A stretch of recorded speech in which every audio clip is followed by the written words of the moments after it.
Good morning. It's January 30th of 2017 here in the study.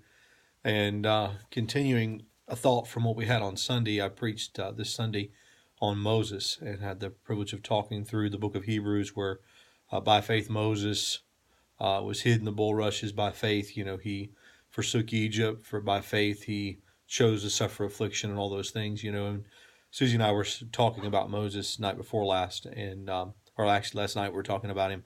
If you take his comparative age, he spends 40 years approximately in Egypt, to 40 years in the backside of the desert, and then 40 years leading the nation of Israel for around 120 plus years that Moses lived on this earth.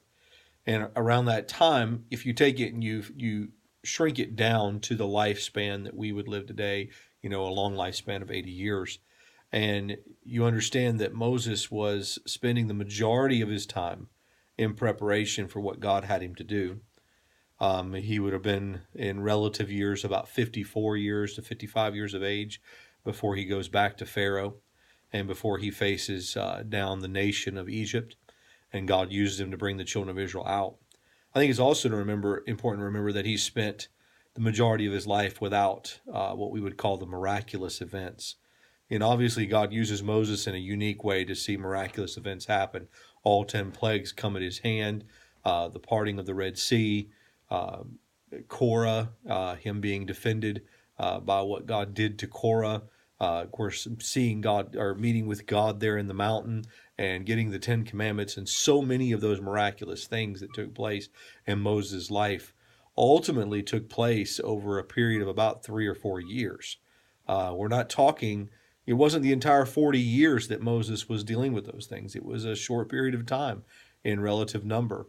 And even when you take the actual days that there was something miraculous on it, you have a very short list of days to where there's a miraculous event. And so all that to say is that the majority of this prophet's life was lived in the mundane.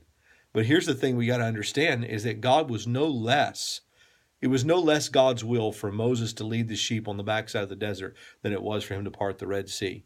And so God has called us to do the mundane well and to do the mundane faithfully and to be faithful in the little things and let God sort out the rest. Ultimately, it was not Moses that parted the sea. It was not Moses that wrote the 10 Commandments. It was not Moses that defended his honor before Korah. It was God that did all those things.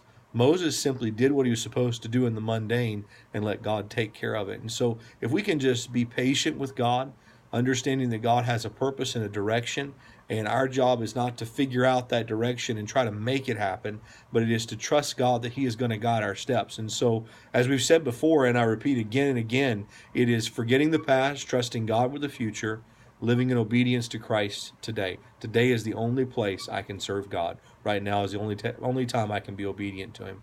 And so let us struggle to do that today. God bless you, folks. We'll see you next time in the study.